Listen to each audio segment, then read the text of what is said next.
Alright there guys, and welcome back to a brand new video, and it is time for the final episode of my top 25 favourite video games of all time. Video number 1, we went from 25 to 21. Video number 2, 20 to 16.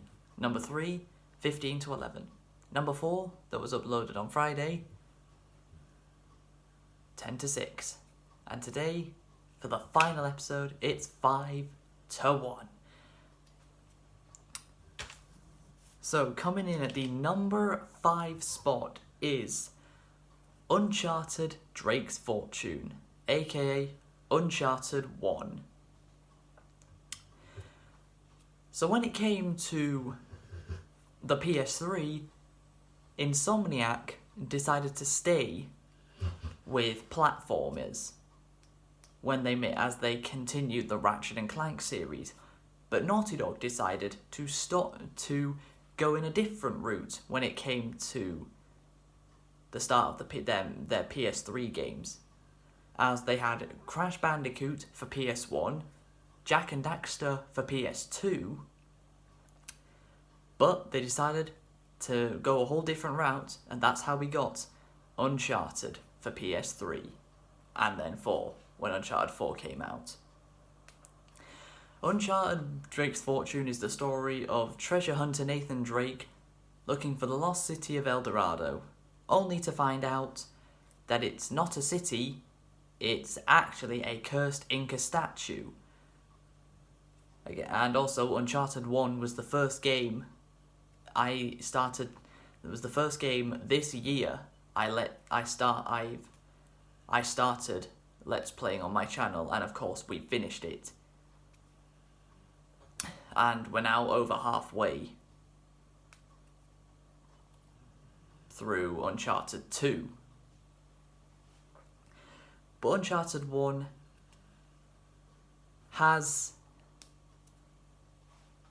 it's got good gameplay for a first game, albeit a little glitchy, as you guys probably saw in my Let's Play of the game. It was definitely still a little bit glitchy, but the game was made in 2007. It did come out 13 years ago, almost. But it's got good hand-to-hand combat system, which is rewarding. If you do a slugger combo, which is where you spam square, then spam triangle, then spam square again, you get whatever ammo from the enemy's weapon you would have you get double that weapon. So if you were going to get 7 bullets for a pistol and you do the brutal slugger combo, you'll get 14 bullets. The entire game is set on pretty much one island. Only the first 3 chapters of the game and then the final chapter of the game are set off the island, but the rest of the game is all set in one single island. It just happens to be a very, very big one.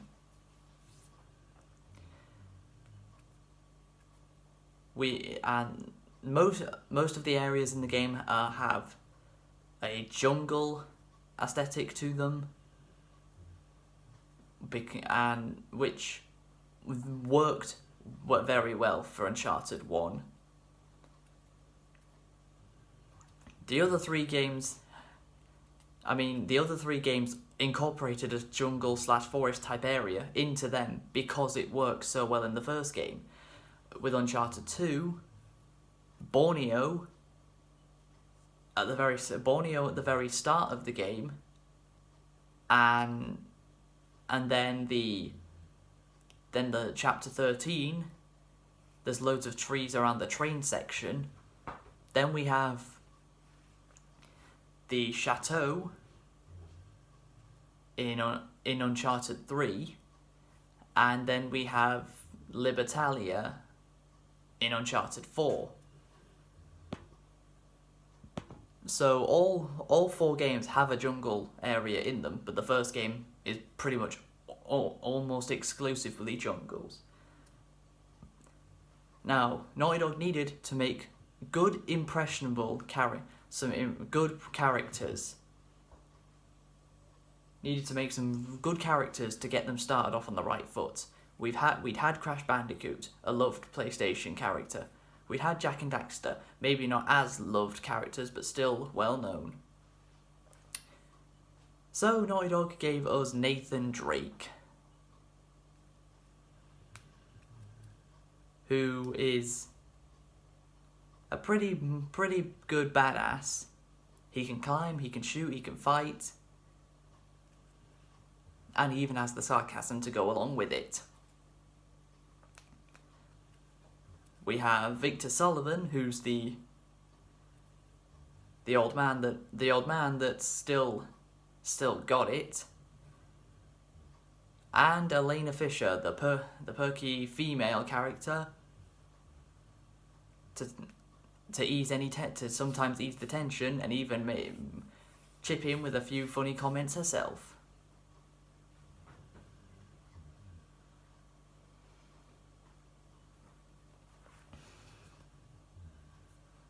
But the three actors that play these characters couldn't have started any better than this.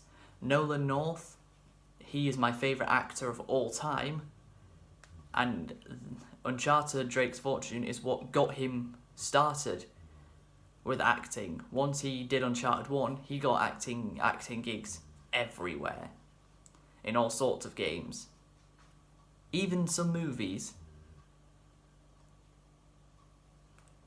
We have Emily Rose, who plays Elena incredibly well, Uncharted's best female character, and we have Richard McGonagall, who plays Sully incredibly, always making old man jokes, and him having the comebacks to counter them. Uncharted's final boss could have been better. It's doable in 1 minute, if you don't count the entire level as the final boss. If you do count it, then it's going to take a bit longer than a minute. But if you only count fighting Navarro as the final boss of the game, then you can do it in under a minute.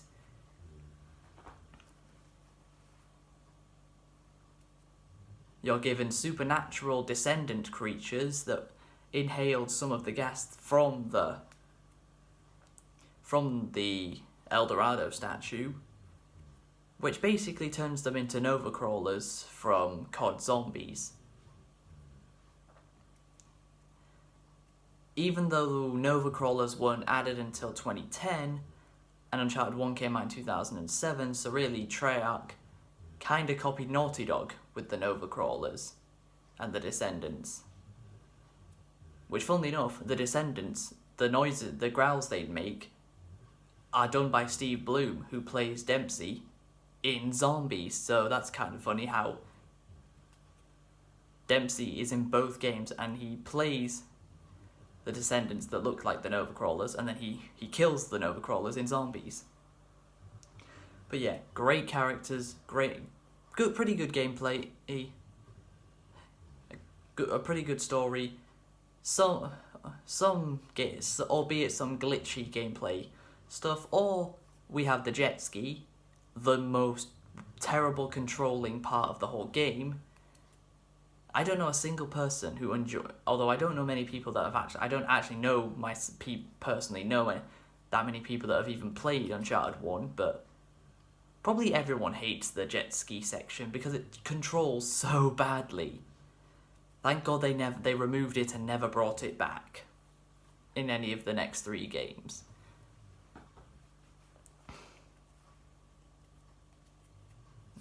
Great atmosphere, and that's why Uncharted 1 comes in at number 5. Coming in at the number 4 spot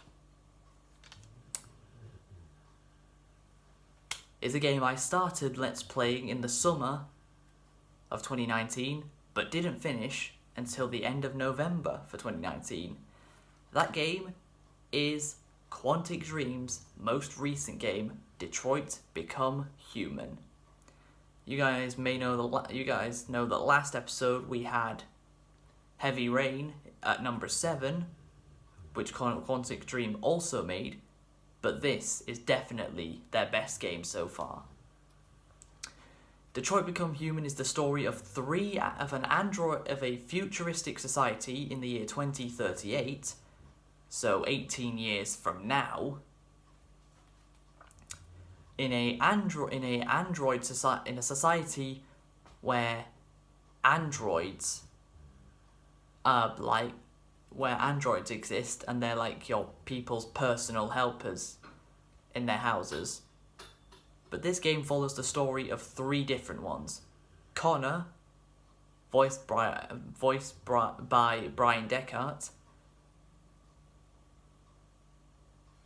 Kara, I can't remember the name of Kara's actress, I'm sorry. And Marcus, voiced by Jesse Williams. Alright, I'm sorry, I'm not being sexist by forgetting the female character's actress name. I just can't remember. But I can always remember Brian Deckard and Jesse Williams. Now these 3 all have very different things they have to do.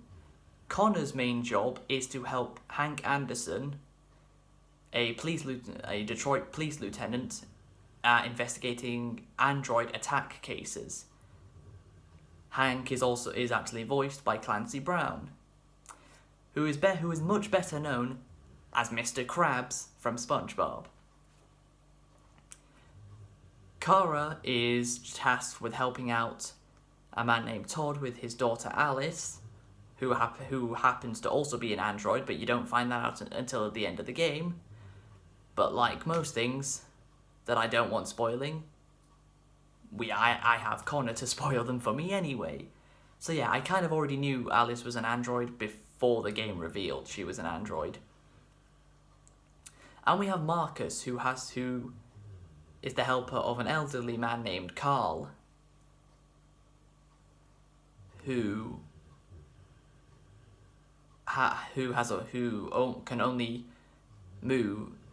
only method of transportation is a wheelchair, so he can't walk.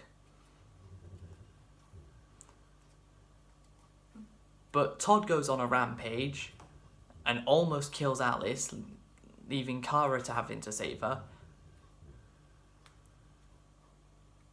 Carl's son Leo, who Carl is pretty certain does drugs,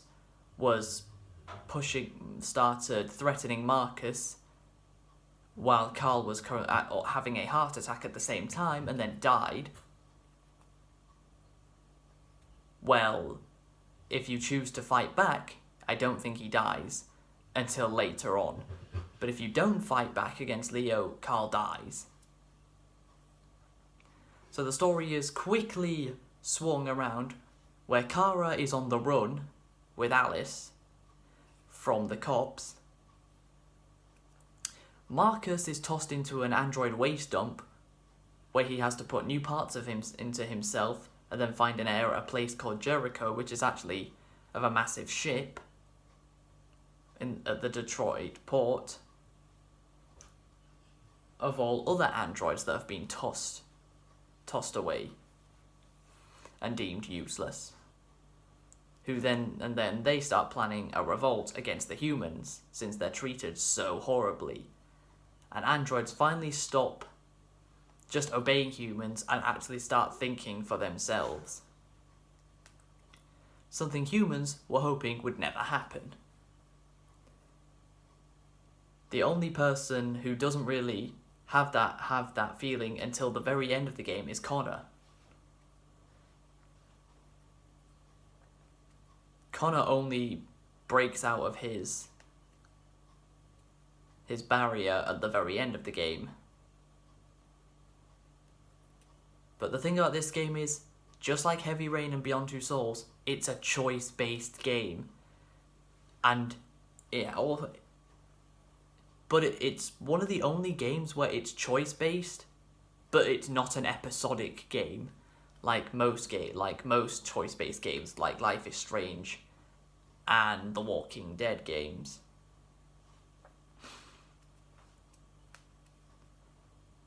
But the story takes you all over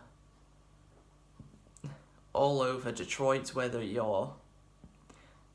whether you're fighting the US's SWAT army with Marcus and his team of androids, investigating android attack cases as Connor, or on the run from the police as Kara, you're always doing something different when you switch characters. And certain choices affect certain things. Such as you have a massive choice at the end of the game as Connor, whether you remain a machine, which is what Hank calls him throughout the game, or become a deviant and fight alongside Marcus against the cops. Your relationships with the other characters are always ever changing, depending on their opinion of you will change depending on what choices you make. I found that out the hard way when I almost let Hank die when he was thrown off a cliff, but luckily he hung onto the ledge and pulled himself back up. So anything that changes, so many things, every choice could be drastic. And my opinion is the end of the game is definitely the best part when you're in Jericho as Connor, Kara, and Marcus, and you're all having to fight all together. The only time in the game all three playable characters meet at the same time. They fight their way out of Jericho, and it's incredibly badass. And then Connor leads his android. Then we have a very sad ending, at least the one I got, where Marcus and his group of androids don't attack. They want to be peaceful, but they kind of started at riots earlier in the game, so yeah, the police aren't going to take any second chances. And then the SWAT team surround us, and they just absolutely lay into us with lead, killing all of us. It's a fantastic game, and it's rumoured to be getting some DLC very soon, or at some point. Why they've waited till over a year after the game's release, I don't know, but there is rumours of Detroit Become Human DLC. I mean, Heavy Rain got a DLC level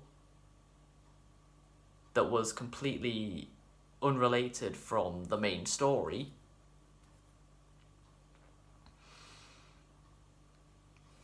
But yeah, if you guys haven't played this game, you should. It's amazing. I mean, I couldn't have made it my 2019 Game of the Year because it was released in 2018. But it was my best game. It was my favourite game of 2019 that I did play. It was that good. And only narrowly misses out on the top 3.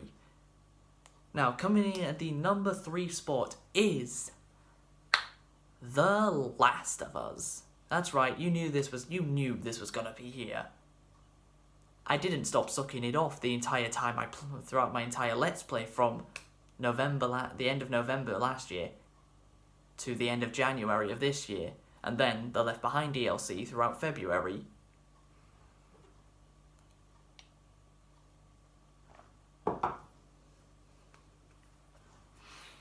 Oh, The Last of Us.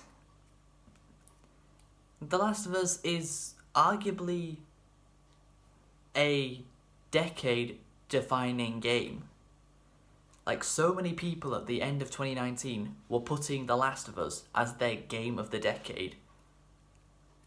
This game, I mean, Uncharted had already revolutionized what a single-player game can do. Uncharted may have revolutionized it, but The Last of Us pretty much perfected it. I mean, now I know that sounds a bit stupid considering it's only number 3 on the list and there's 2 more games above it. But yeah, The Last of Us really showed what a single-player game can do. And with The Last of Us 2 being just 2.5 months away now, we're getting closer and closer to the release. Could you imagine if the game got delayed again, but this time because of the coronavirus? I don't know if that will happen. I don't think it will, but imagine if it did. That would make the initial release date of February 21st look even sweeter. The fact that we could have had the game before the virus actually really put everything into worldwide panic. But enough about the coronavirus, for God's sake, everyone's talking about it. The Last of Us is the story of Joel, who happens to experience the outbreak, an infected outbreak, and his daughter is shot and killed by an army soldier right in front of him. Yeah, that's not the... Nobody... That was completely... Like, no one expected the game to start like that. And this was something The Last of Us did something Naughty Dog had never done before. Make a very, very dark game in terms of its tone. Because the first two generation games they made, Crash Bandicoot and Jak and Daxter, are all colourful, light-hearted platforming games. Uncharted, slightly more serious, but still got the comedy. But no, The Last of Us was completely different in its tone.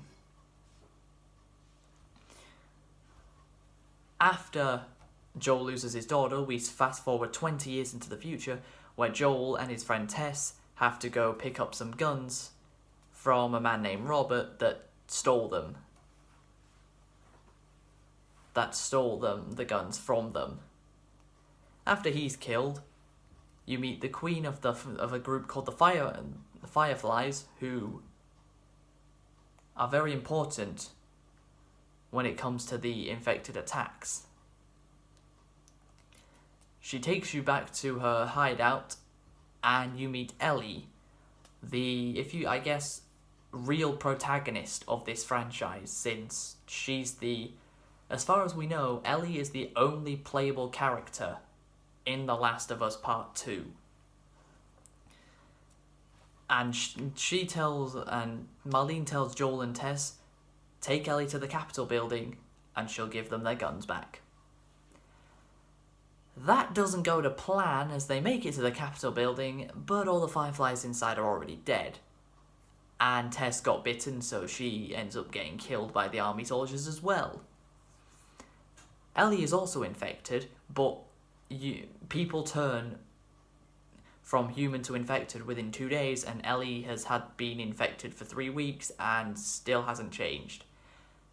Because she's immune to the infection, because the cordyceps, which is an actual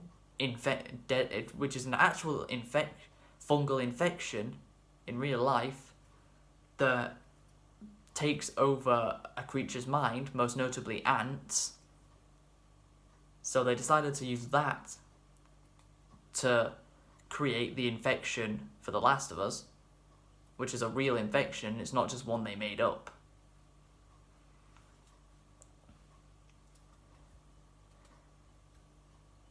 But The Last of Us has its cutscenes, but just its little moments mean so much. Because so much emotion goes into certain cutscenes. Not all of them, but some of the cutscenes, the game show a huge amount of emotion. Such as the ranch scene, where Ellie tells Joel that she's not his daughter. She's not Sarah. Stop thinking of her as if she's Sarah. All moments that are not in cutscenes, little conversations between Joel and Ellie in gameplay that have nothing to do with any cutscenes. Just stuff like that. they really do mean a lot when in the context of the game. I mean, the areas in the game look amazing. The combat, the hand-to-hand combat is not as good as Uncharted's, but it's still not that bad. The different weapon variety, where you can have a normal pistol, a revolver, a sniper pistol, a shotgun pistol. You can have a bow and arrow, a hunting rifle, a shotgun, a flamethrower.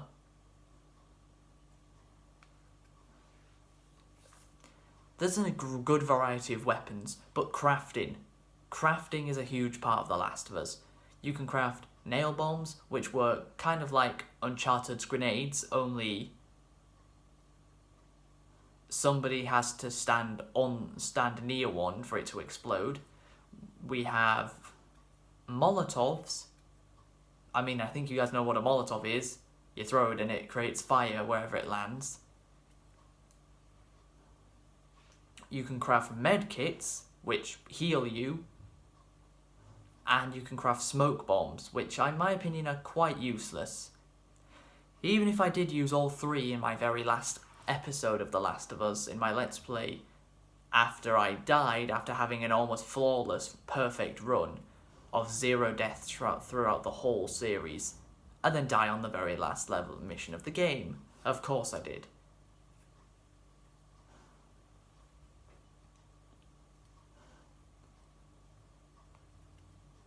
But the storytelling in The Last of Us is its biggest point. Just such small little dialogue between Joel and Ellie the two of them, as they meet, they really don't like each other. But the more time they spend together, the more they grow attached to each other, and the more they want to help each other. And I can't talk about The Last of Us without mentioning its music. Oh. Gustavo Santaolalla, what a composer he is. The Last of Us, in my opinion, has the greatest music in all video games. It's so good. The music is such a big part of the tone of where you are. Whether you're just walking down a street, or you've got a bunch of infected running after you, the music is always amazing. No matter where you are in what part of the game you are in, or what you're currently doing at any given time. The Last of Us,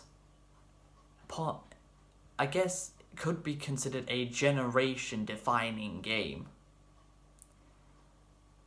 for the 7th generation of consoles, the 360, the Wii, the PS3, and I guess The Last of Us Part 2 could be, if it happens to be as good as the first game, or even better. I mean, that's what we're hoping for. The first game was almost perfect, but if the second game is even better, that's a bonus. I mean, even if the second game is just as good as the first game and not any better, I don't think any of us will be complaining, because the first game was so good that if the second game is just as good, it's going to be one of the greatest games of all time. Who knows, could The Last of Us be the Xbox One, Nintendo Switch, and PS4 defining game of this generation? Who knows? But that's why it comes in at number 3. Coming in at the number 2 spot is Nathan Drake's final adventure, Uncharted 4: A Thief's End. This game built up more hype than any than the first 3 Uncharted games combined. With Uncharted 4 being announced around about the same time the PS4 was released, back in late 2013, us Uncharted fans were all anxious. When are we going to see the game? When are we going to see a proper reveal for the game? And we didn't see a proper reveal for the game until E3 2014, where we got our first ever gameplay reveal of the game, and we were so hyped to see it. We'd been given a trailer slightly earlier in the year, but then we finally got to see the gameplay.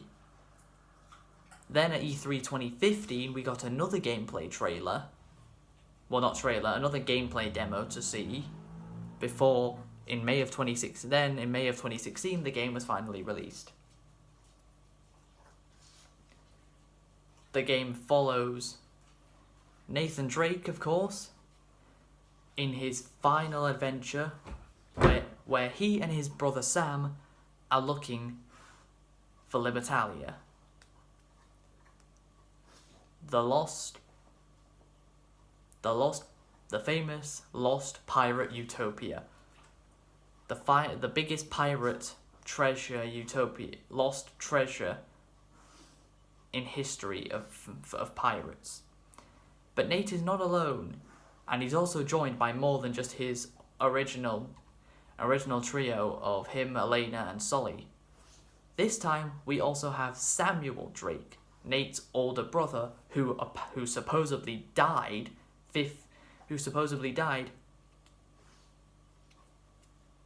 15 years before the events of Uncharted 4.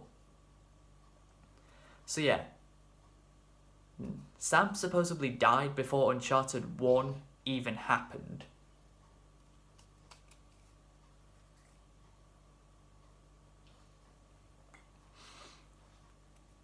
But what did Uncharted 4 give us? Well, it was the first game directed by Neil Druckmann, and not Amy Hennig, as she had since left Naughty Dog.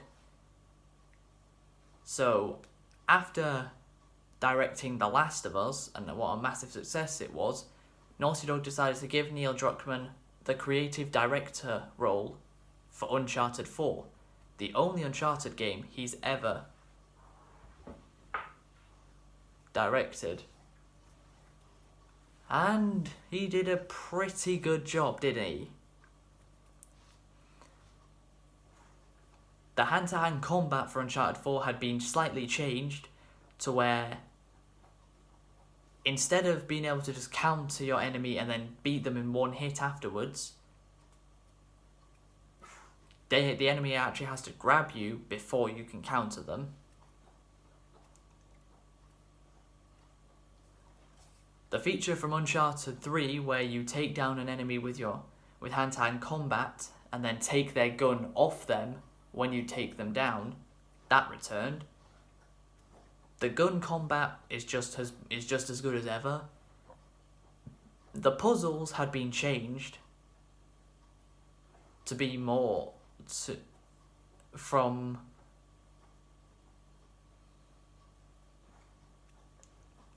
find this and then push that, or spin this turn this lever, turn these levers in this specific order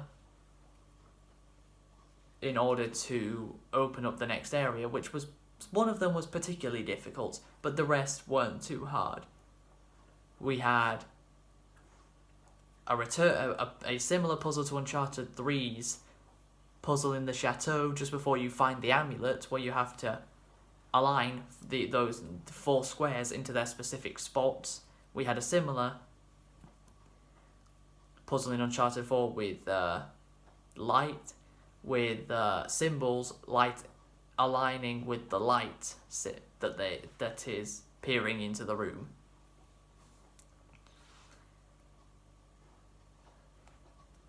Uncharted 4 also added the grappling hook. A very big, important, very, very big feature for the game, as it was used quite a lot.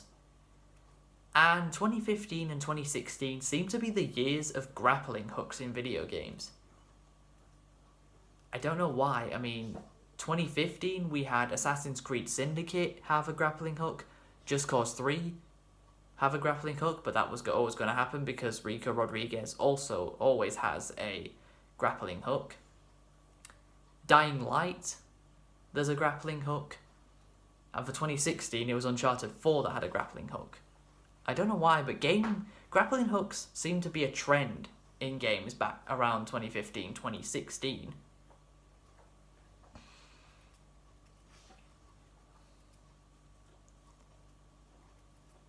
The game delves into Nate's past a bit more, just like Uncharted 3 did. This time, instead of how Nate and Sully met, like in Uncharted 3, in Uncharted 4, instead we have how Nate and Sam became Nate and Samuel Drake. Because Marlowe says in Uncharted 3, Mr. Drake, of course that's not your real name, is it? I mean, from that moment, we were wondering, what does she mean? Is Drake not Nate's actual name?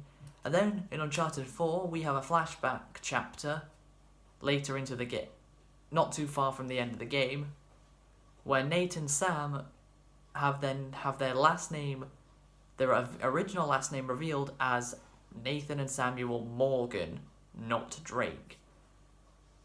But Nate and Sam, more like Sam, he decided that he knows somebody that can forge papers and had their name changed to Nathan and Samuel Drake.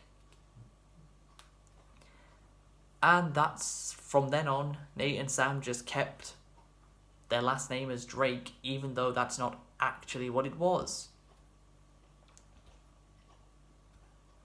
And the flashback flashback chapters in Uncharted 4 are set even before the flashback chapters of Uncharted 3. Because Nate is 15 in the Uncharted 3 flashbacks. In Uncharted 4, he's even younger than that. But the game looks amazing. The best graphics any of the Uncharted games have ever had. Of course, Libertalia is an amazing area filled with like trees and very tropical. Giving very much Uncharted 1 vibes. And that's why it comes in at number 2. Now then, coming in at the number 1 spot for my top 25 favourite video games of all time, it is Uncharted 2 Among Thieves. That is right. You guys already knew this. I even said it at the very start of my Uncharted 2 Let's Play. Welcome to Let's Play Uncharted 2 Among Thieves, aka my favourite game of all time. I've already said it. Now, what did Uncharted 2 do to make it my favourite game of all time? Well, we have the game, the very start of the game being one of the greatest openings in video game history. Nate wakes up hanging off a derailed train in the Himalayas with blood all over his hands and the bottom of his upper body. And you have absolutely no idea how he got there. And funnily enough, as I said in part 1 of my Uncharted 2 Let's Play that's still ongoing right now, that J.J. Abrams, the director of episodes 7 and 9 of Star Wars, has said that in his opinion, the opening to Uncharted 2 is the greatest opening to any TV show, video game, movie, anything. Uncharted 2 is the best, or has the very best opening.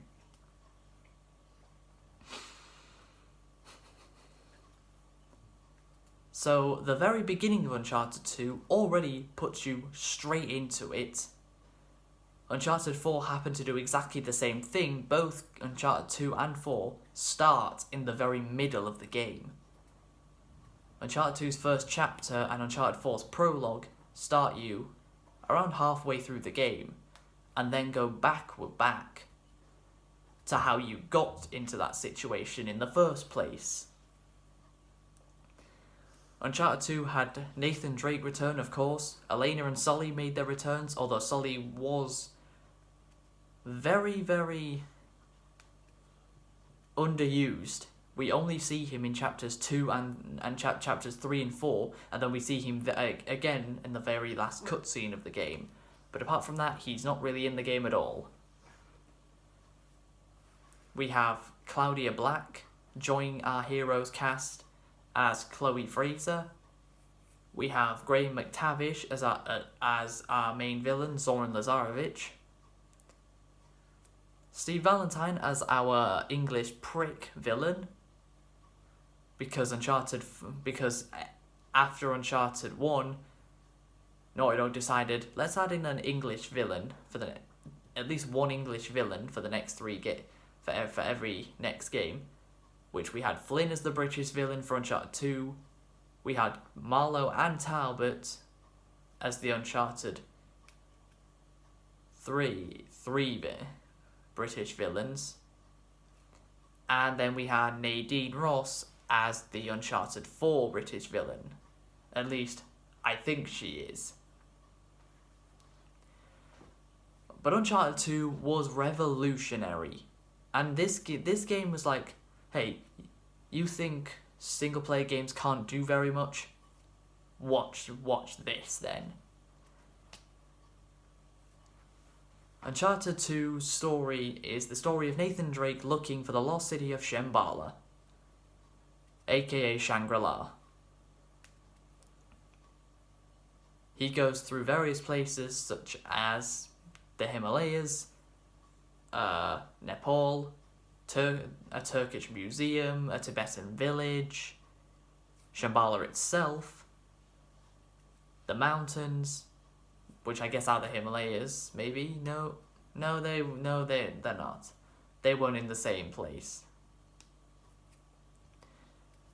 Then we've got the gameplay. The hand-to-hand combat system was very much improved. When you're attacking an enemy, they will counter one of your attacks, but all you have to do is press triangle to counter theirs, and then press square, and you take them down in the very next hit. Apart from armored soldiers, you have to take off their helmet. And if you go straight up to one of them and try and attack them, they will spin you around and they will punch you so you face the wrong way and then kick you away.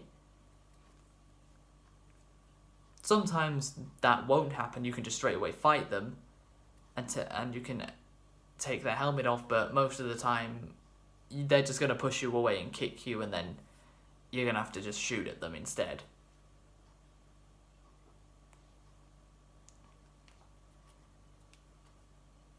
The gun combat was just as good as the first game, albeit slightly more difficult to get headshots. Then stealth gameplay was massively improved. In the first game, stealth killing enemies didn't really give you any reward, except for nobody spotting you.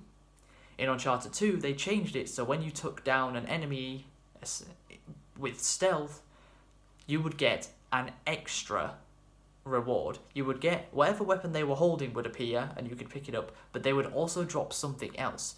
That could be a revolver, a Desert Eagle, an extra grenade. It could be a lot of things. So stealth was massively improved.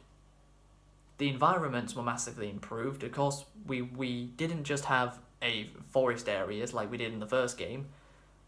We had cities in ruins. We had Shambhala, which was incredibly sunny and looked amazing. We had snowy mountains, a sunny Tibetan village looking very dark and damp after when the sun's gone in and it's under attack. We have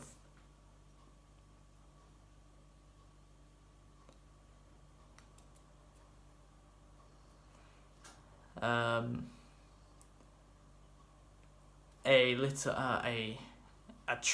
entire tree. You can go inside of a tree in order to fight Lazarevic at the end of the game. But the most revolutionary thing about Uncharted 2 was the train scene. That's right, the train sequence was the first time in video game history that had ever been done. We had, for the very first time ever, a video game had an entire level based around a moving train, which, funnily enough, we literally did that those 2 chapters that take place on the train just 3 days ago on my channel. Check out my latest Uncharted 2 Let's Play episode, part 8, the train. We spend that very episode on the train, where I said this was the first time a video game had ever done this, had an entire level around a moving train. And how do they do that with the limited hardware they had on the PS3 back then? Well, I said that what Naughty Dog did was they looped the scenery in the forest area and then the snowy area. They just looped the scenery constantly. But because you're too focused on taking down the guys on the train, you're not really going to notice. And even if you do notice, that doesn't stop the area from looking amazing. The final boss, Lazarevich, is definitely one of the most creative final boss fight in the Uncharted series, where Lazarevich drinks the sap from the Tree of Life, making him pretty much invincible. Bullets no longer hurt him, so what you have to do is you have to shoot the remaining tree sap around the area that explodes and it damages him. And that's the only way you can beat him.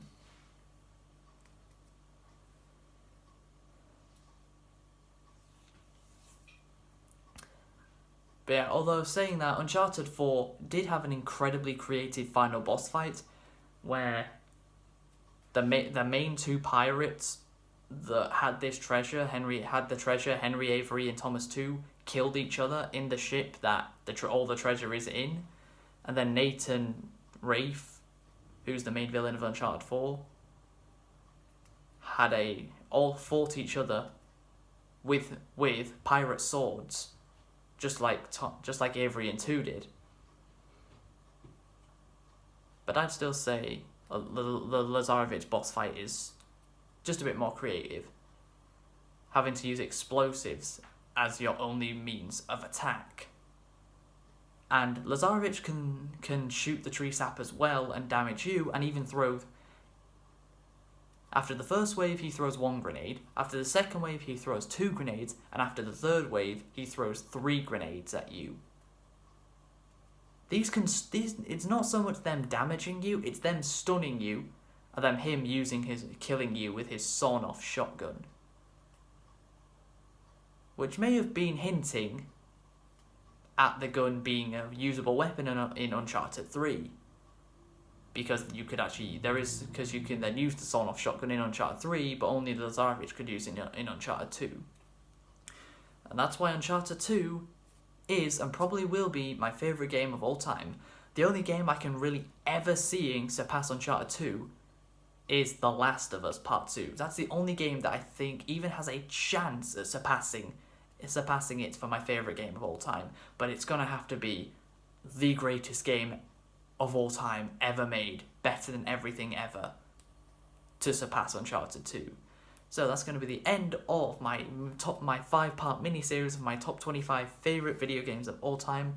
I hope you guys have enjoyed. I've enjoyed this mini-series,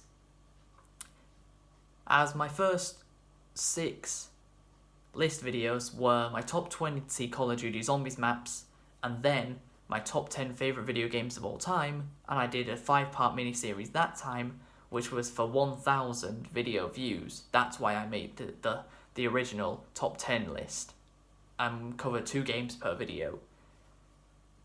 I don't know, maybe I guess we could count this as a late 10,000 video views celebration. This 5-part mini-series, and yes, I am aware, yes, I have had my hair cut. I had it cut the same day the last episode of this series was uploaded. So if you guys have enjoyed, please be sure to leave a like, subscribe if you're new to the channel, follow me on all my social medias, and until next time guys, catch you later.